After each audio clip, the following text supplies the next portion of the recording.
I think we need to make sure that these school districts are focused on educating our kids instead of what kind of flag they have in the classroom.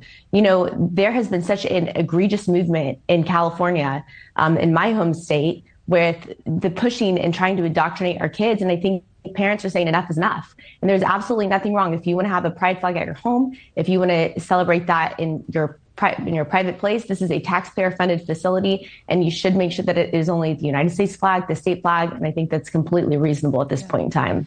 Robert, where do you fall on this one? And could this really be called a free speech issue by some when there's just an overall no flag policy except for state and country?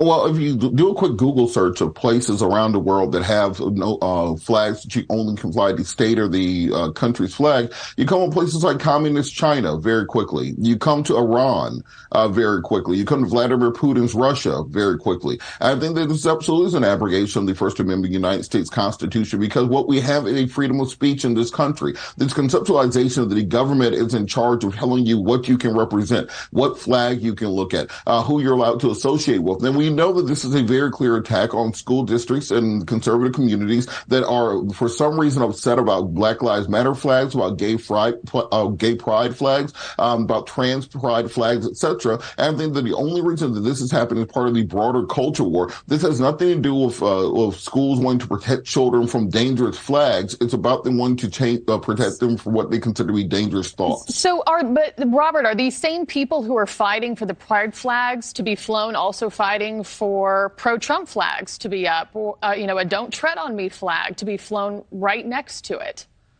I think so. My First Amendment, as Elon Musk would say, absolutist. I think that people need to have the ability to express opinions. I think that once you start shutting down opinions, then you have to put together a council to determine what flags are appropriate. You have to put together a rubric and a task force to judge each flag. I think once you get into that place, you start straying further and further away from the original purpose of the flag of the American flag that we are venerating in this country. Then that the further we get away from our founding principles, the closer we fall into authoritarianism and fascism, and that's the fear that many people have. When you start chipping away at the First Amendment, where exactly do you end at? Yeah, and I know a lot of these school council board meetings got contentious. Ashley, where does it stop? Could this open the door to some school districts or towns deciding not to fly the American flag itself? Like, eventually, will we just come to a point where nobody's allowed to fly anything? That's ridiculous. Of course, they're going to allow the American flag to be flown. However, I just want to acknowledge one thing that was just said about, where does it stop? And would it be allowed to have the other political or Christian flags?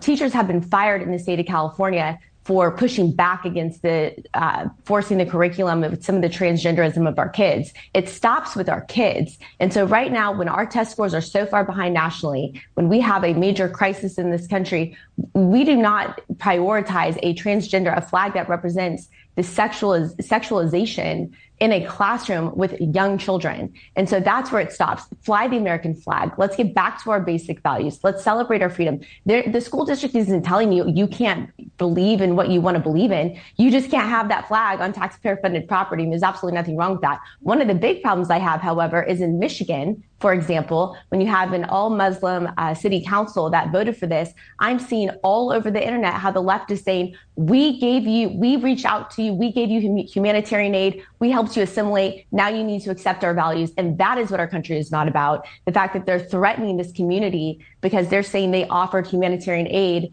and they offered food and tried to get assimilation. That's just not okay either. You don't get to decide who gets humanitarian aid if they accept your values or not. I know.